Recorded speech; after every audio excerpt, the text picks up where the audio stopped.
بسم اللہ الرحمن الرحیم۔ السلام علیکم ورحمۃ اللہ وبرکاتہ۔ میں محمد اسامہ سرسری۔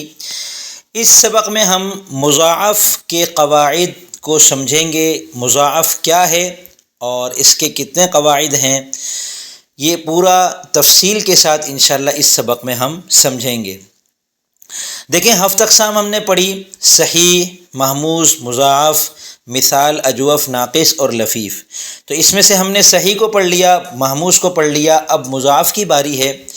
جس فعل یا اسم کے اندر، یعنی کسی بھی مشتق کے اندر، عین کلمہ اور لام کلمہ ایک ہی حرف ہوں، جیسے مدہ، اس میں عین کلمہ بھی دال ہے، لام کلمہ بھی دال ہے، یا پھر ایک ہی مخرج کے ہوں، جیسے عین کلمے میں دال ہو اور لام کلمے میں تا ہو، یا عین کلمے میں تا ہو، لام کلمے میں دال ہو، یا کوئی ایسی ہی صورت کسی اور حرف کے اعتبار سے ہو کہ دو حرف ہوں اور دونوں ایک ہی مخرج سے ادا ہونے والے ہوں، جیسے عین اور حا دونوں حروف حلقی ہیں، اسی طرح واو اور فا اور میم یہ دونوں حروف شفوی ہیں۔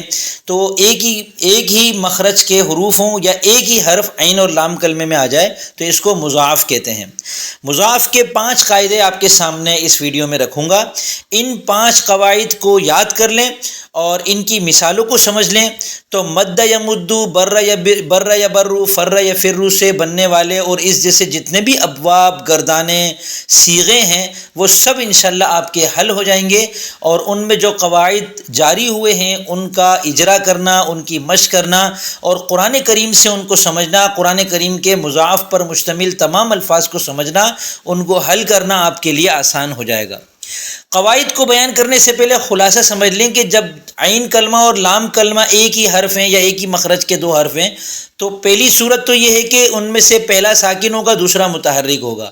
تو اس صورت میں تو سیدھا ادغام کر دیتے ہیں۔ اب ادغام کو سمجھ لیں۔ ادغام یہ ہے کہ 2 حرفوں کو ملا کر ایک کر دیا جائے، جیسے مدن ہے، 2 عین کلمہ بھی دال ہے، لام کلمہ بھی دال ہے اور پہلا والا حرف ساکن ہے، تو اب ادغام کر کے ان 2 دال کی جگہ ایک دال لکھ دیں گے، اس کے اوپر تشدید لگا دیں گے اور اس کو لکھیں گے مدن، میم کے بعد دال لکھیں گے، اس کے اوپر تشدید لگا دیں گے، تو اس کو کہتے ہیں ادغام کرنا۔ دوسری صورت یہ ہے کہ دونوں متحرک ہوں، پہلا حرف اور دوسرا حرف۔ مضاعف کے باب میں یہ بات بھی یاد رکھیں کہ جب کہا جائے دونوں تو اس سے دونوں ہم جنس حرف یعنی عین کلمہ، لام کلمہ جو ایک جیسے ہیں یا ایک ہی حرف ہیں وہ مراد ہوتے ہیں۔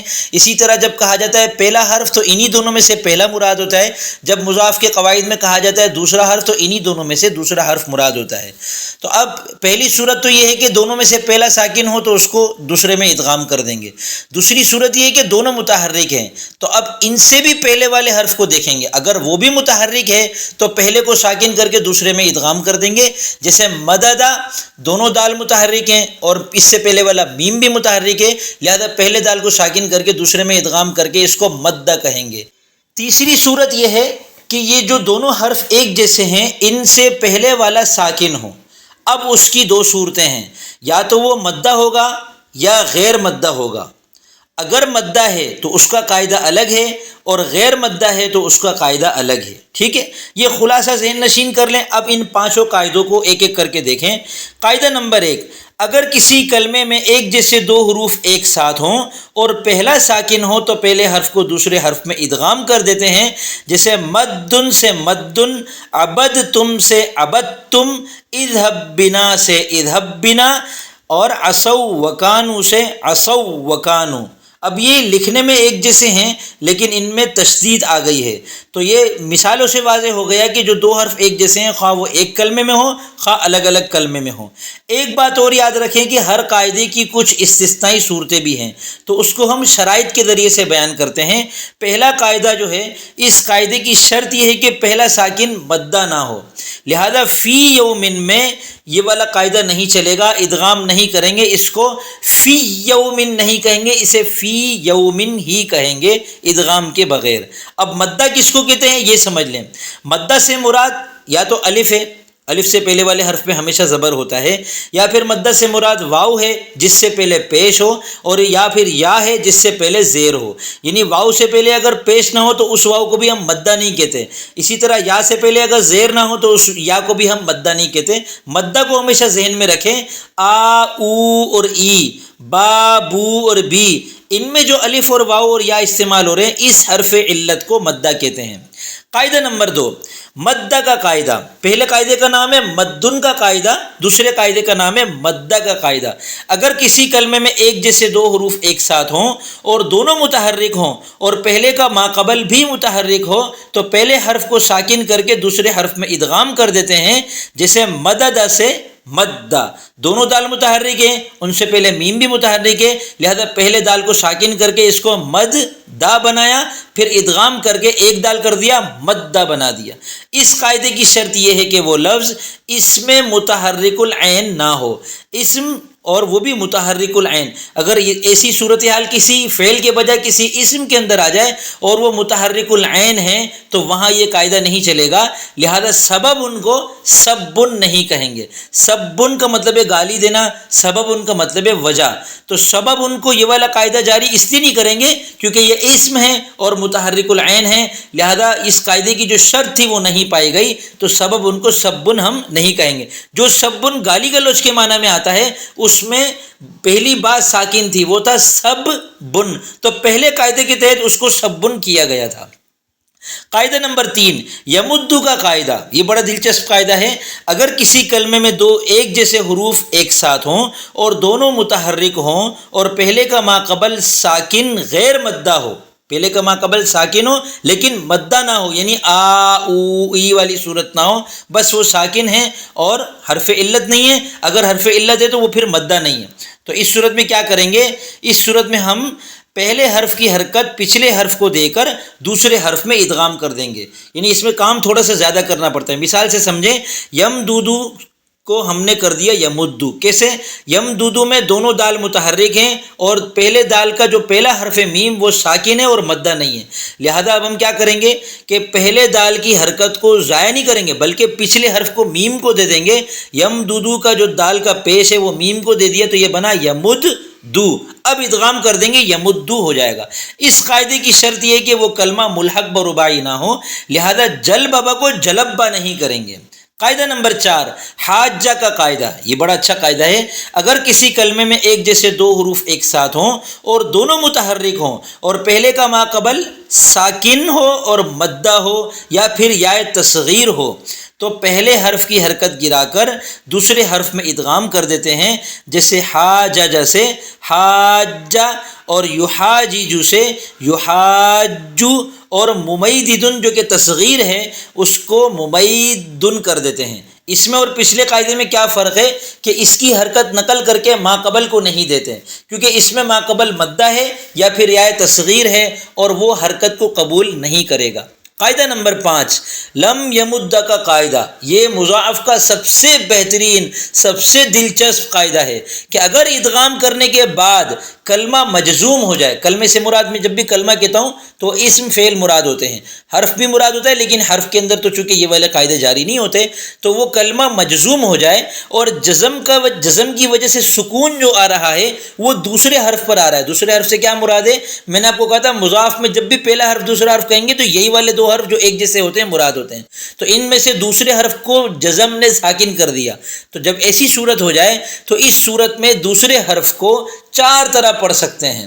اب یہ دیکھیں گے کہ وہ کلمہ مضموم العین ہے یا نہیں ہے، یعنی عین کلمے پر پیش ہے جیسے باب نصر ینصر اور کرم یکرم میں ہوتا ہے، یا پھر عین کلمے پر پیش نہیں ہے۔ عین کلمے پر پیش ہے تو اس کو ہم آسان لفظوں میں کہتے ہیں مضموم العین ہے، اور اگر پیش نہیں ہے تو ہم کہیں گے یہ غیر مضموم العین ہے۔